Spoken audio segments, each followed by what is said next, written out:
में एक बड़ा दायित्व है। शिक्षा के क्षेत्र में राजकीय इंटर कॉलेजेस में प्रधानाचार्य के रूप में कार्य करना ये सामान्य नहीं, एक असामान्य कार्य है। दो चुनौतियां आपके सामने होंगी। एक, राजकीय इंटर कॉलेज एक समय में प्रदेश की शिक्षा की और खासतौर पर माध्यमिक शिक्षा की रीढ़ मानी जाती थी। समय बदला, समय के अनुसार चयन की प्रक्रिया समयबद्ध तरीके से न होने के कारण शिक्षा का स्तर गिरा और शिक्षा में जो एक प्रतिस्पर्धा प्रारंभ हुई थी, उस प्रतिस्पर्धा में कहीं न कहीं हमारे माध्यमिक शिक्षा से जुड़े हुए राजकीय इंटर कॉलेजेस एक प्रकार से पिछड़ से गए।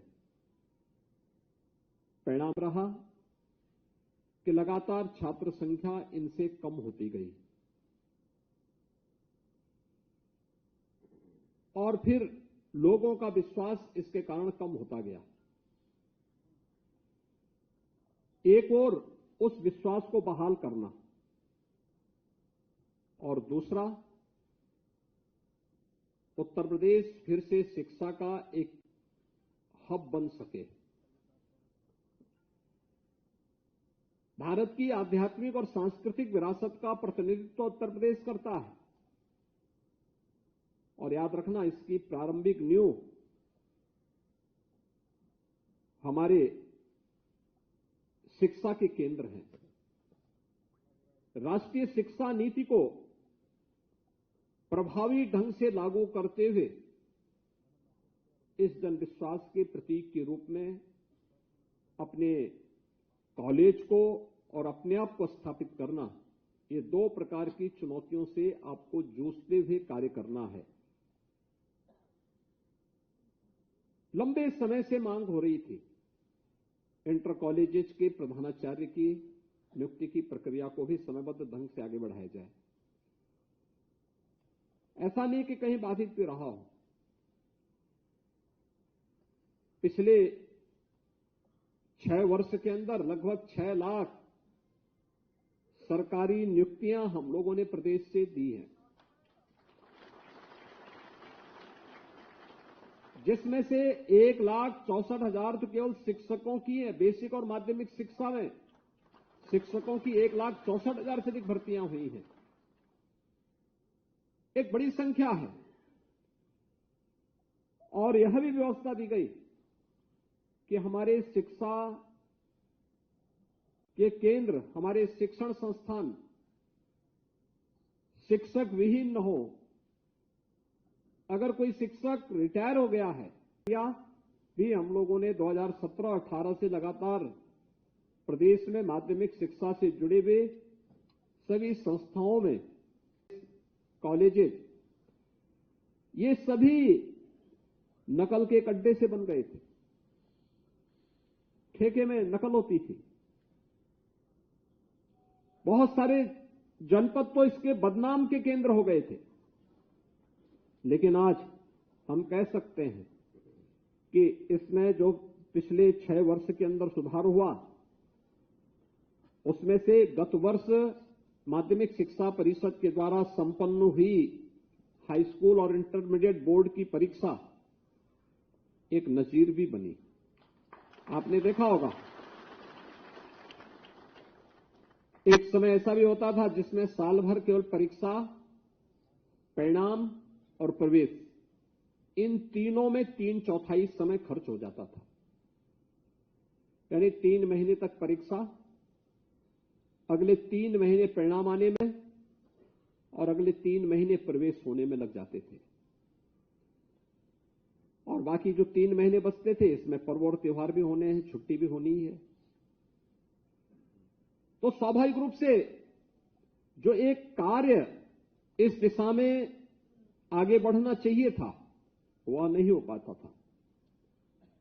ये पहली बार हुआ है और मुझे लगता है कि पूरे देश के लिए नजीर भी बना कि 14 से 15 दिन के अंदर परीक्षा, माध्यमिक शिक्षा के 56 लाख विद्यार्थियों की परीक्षाओं को संपन्न कराना और अगले 14 दिन के अंदर परिणाम लाना, ये माध्यमिक शिक्षा ने गत वर्ष करके दिखाया। नकल विहीन परीक्षा होगी, यह भी करके दिखाया। और उसने अन्य बोर्ड और उन संस्थाओं को जो परीक्षाएं कराते हैं उनके लिए एक मानक भी इसके सामने प्रस्तुत किया। अगर 56 लाख विद्यार्थियों की परीक्षा एक तय समय सीमा के अंदर संपन्न की जा सकती है, कोई कारण नहीं कि हम शिक्षा की गुणवत्ता को बनाए रखते हुए अन्य जो भी सुधारात्मक कदम उठाए जाने हैं इनको भी हम समयबद्ध तरीके से आगे न बढ़ा सकें। अवश्य किया जा सकता है और इस दिशा में हमारे प्रयास आगे बढ़ने ही चाहिए। और यह प्रयास के लिए आज उत्तर प्रदेश सरकार आपको ये जिम्मेदारी दे रही है। जो 219 नवचयनित प्रधानाचार्य हैं, क्योंकि वह किसी भी शिक्षण संस्थान के प्रधानाचार्य उस संस्थान के रीढ़ होते हैं।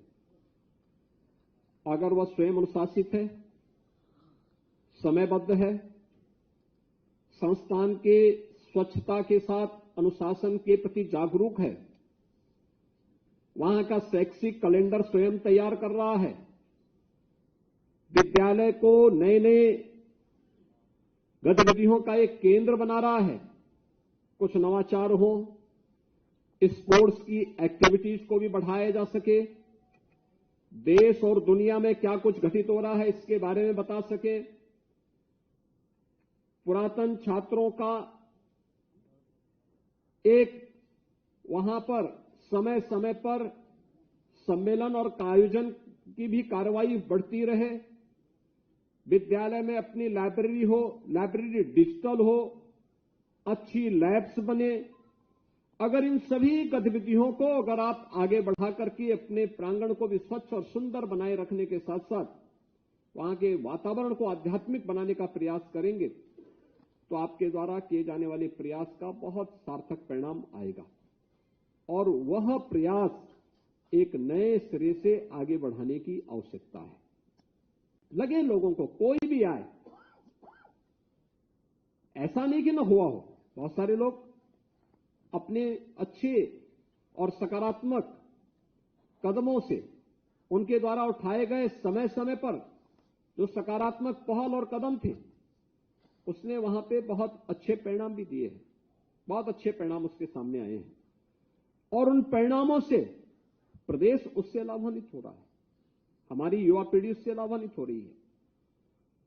आपके सामने एक जो मैंने कहा राष्ट्रीय शिक्षा नीति, परंपरागत पाठ्यक्रम के साथ साथ हम उन बच्चों की रुचि के अनुरूप ऐसा कौन से कार्यक्रम हम वहां लागू कर सकते हैं जो वह विद्यार्थी जब वहां से अपना सर्टिफिकेट लेकर के निकले तो समय अपने को असहाय महसूस न करे।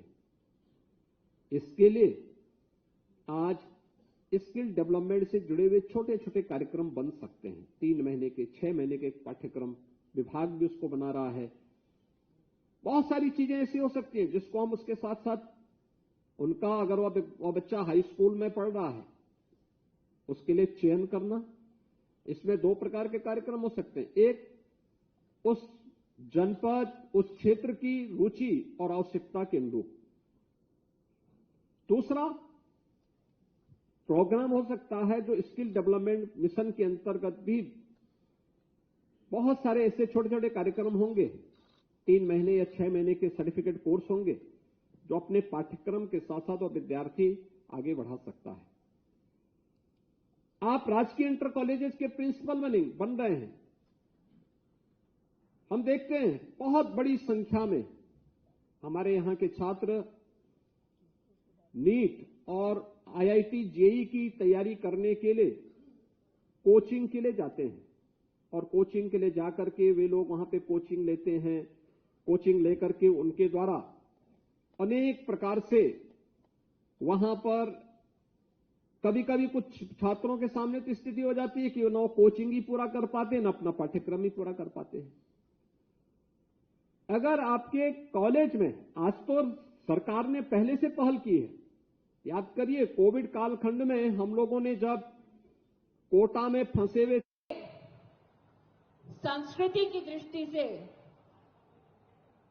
प्रेरणा आदरणीय मनोज जी, आज अमेठी के एक एक नागरिक, एक एक युवा और युवती की ओर से इस मंच का मैं अभिनंदन करती हूं। आप सबकी उपस्थिति के लिए आपका वंदन करती हूं। अमेठी के इतिहास में वो युवा पीढ़ी जो हमारे समाज का आधार स्तंभ है, जो हमारे प्रदेश, हमारे देश का भविष्य है, एक नई ऊर्जा के साथ, भारत के नवनिर्माण के संकल्प के साथ आज माननीय मुख्यमंत्री जी के सम्मुख नए सपनों को उड़ान देने के लिए उपस्थित है। आप सबने आज श्रद्धेय नरेंद्र भाई मोदी का हम सब के लिए शुभ संदेश सुना। मैं आज देश के प्रधान सेवक की अनुपस्थिति में आदरणीय योगी आदित्यनाथ जी की आज्ञा से प्रधानमंत्री जी का विशेष आभार व्यक्त करती हूं कि अपने व्यस्ततम समय में से उन्होंने अल्प समय निकालकर हम सबको संबोधित किया, संदेश दिया और इस बात का संकेत दिया कि भले ही प्रधानमंत्री जी इस धरा पर आज से लगभग 4 साल पहले पधारे थे, लेकिन आज भी उनके मन में अमेठी और अमेठी के नागरिकों के लिए सम्मान है, प्रेम है और युवा शक्ति के लिए आशीर्वाद है।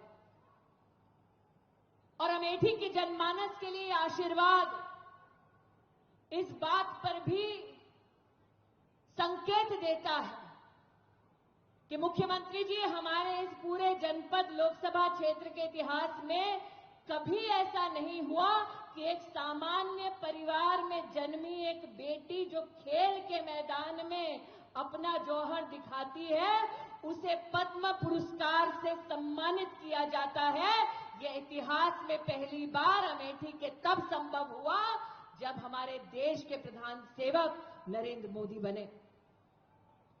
मैं आपके और मुख्यमंत्री जी के मध्य में ज्यादा समय नहीं लूंगी।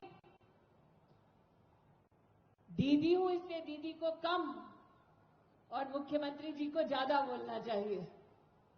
लेकिन मुख्यमंत्री जी, 2-3 विषयों पर आपका विशेष ध्यान आकृष्ट करना चाहती हूं। ये वो लोकसभा क्षेत्र है जिससे चुनकर लोगों ने देश पर अपनी सत्ता जमाई।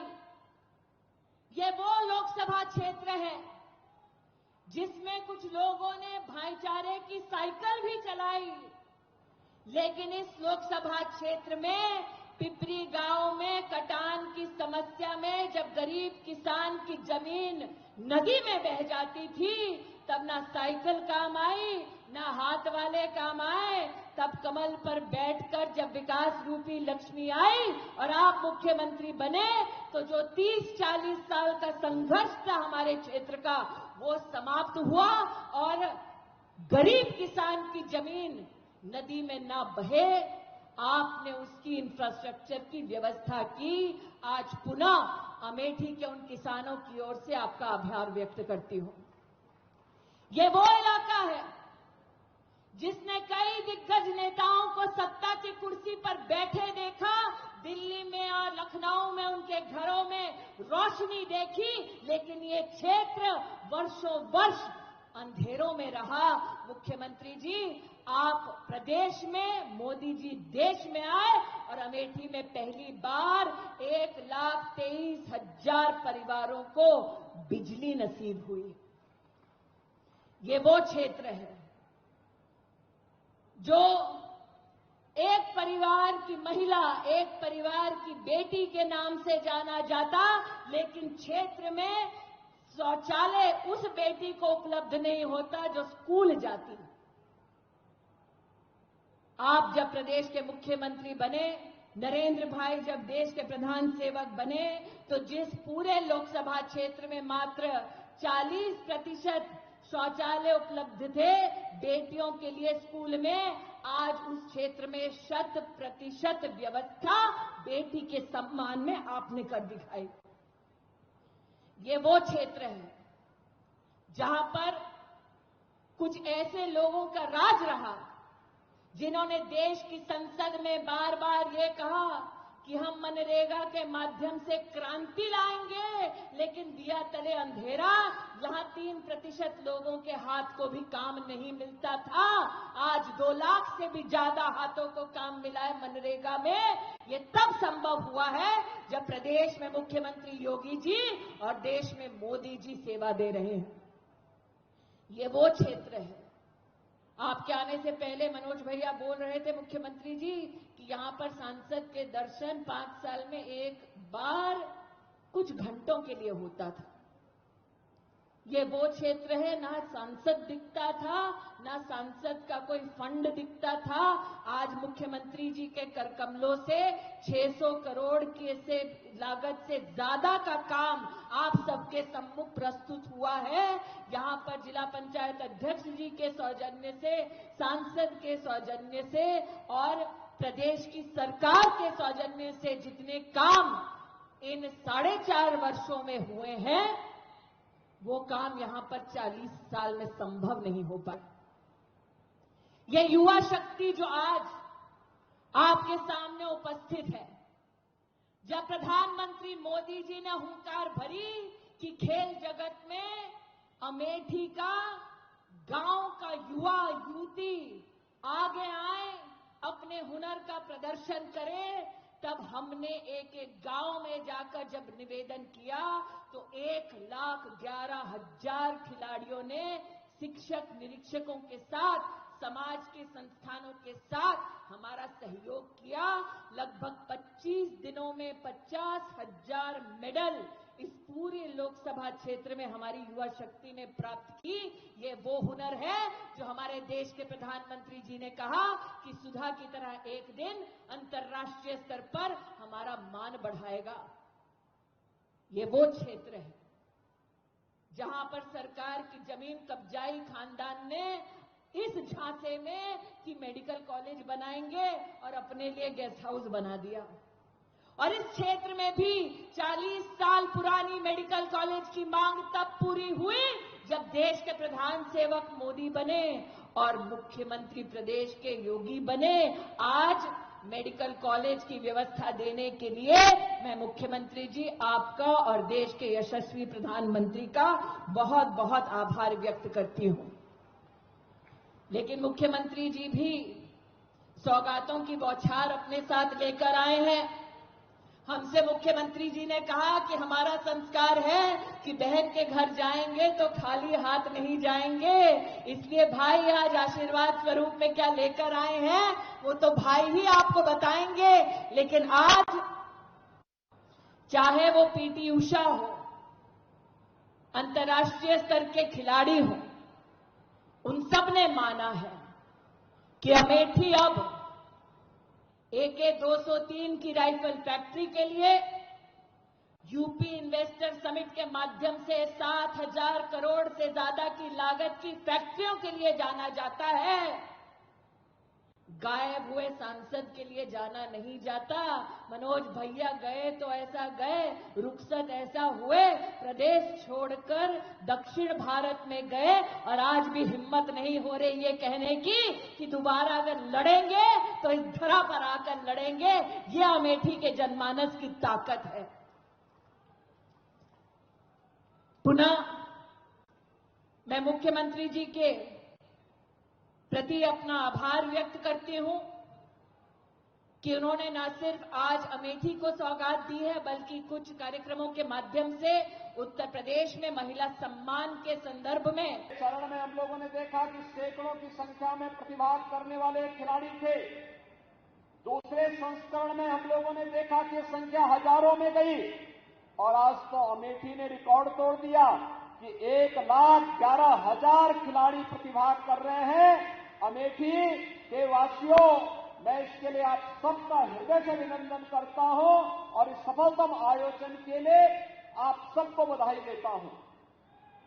भाइयों बहनों, अभी भारत के सामर्थ्य और शक्ति का प्रदर्शन चीन में हुआ है।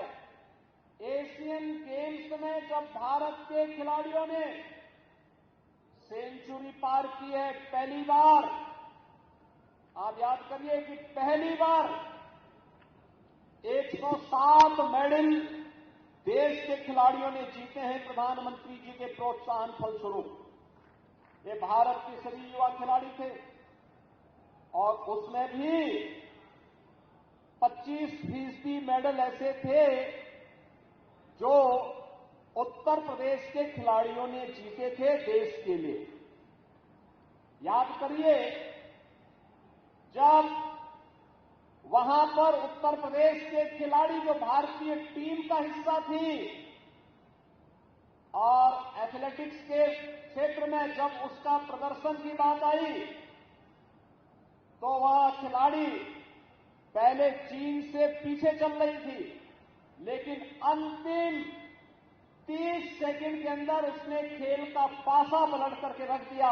और जब उससे पूछा गया कि आखिर अंतिम समय में ये कैसे आपने बाजी मारी है, तो उस खिलाड़ी ने एक बात कही थी, प्रधानमंत्री जी का प्रोत्साहन और उत्तर प्रदेश सरकार के द्वारा खिलाड़ियों के लिए किए जा रहे कार्यक्रम, डिप्टी एसपी की नौकरी प्राप्त करनी है, इसलिए गोल्ड मेडल लेना आवश्यक था। और भाइयों बहनों, उत्तर प्रदेश सरकार भी तय कर चुकी है। गोल्ड मेडल पर प्राप्त करने वाले हमारे जो खिलाड़ी हैं, हम राज्य की तरफ से तो उनको 3-3 करोड़ रुपए की सहायता दे ही रहे हैं। एक सम्मान समारोह के साथ करेंगे और डिप्टी एसपी का पद भी इन खिलाड़ियों के लिए अभी से तैयार बैठा हुआ है। जब कहेंगे तब उनको नियुक्ति पत्र भी जारी करेंगे। आज उत्तर प्रदेश में हमने प्रधानमंत्री जी की प्रेरणा से 500 खिलाड़ियों को नियुक्ति पत्र जारी किए हैं, जिन्होंने अलग अलग प्रतियोगिताओं में, अंतर्राष्ट्रीय प्रतियोगिता में, राष्ट्रीय प्रतियोगिता में, वर्ल्ड चैंपियनशिप में जिन्होंने मेडल जीते थे और वे लोग नौकरी के लिए इधर उधर तलाश रहे थे। हमने एक साथ विज्ञापन निकाल करके अब तक 500 खिलाड़ियों को नियुक्ति पत्र हम दे चुके हैं। और मैं फिर कह रहा हूं कि नियुक्ति की कमी नहीं है और प्रतिभा की भी कमी नहीं है। हमें भारत के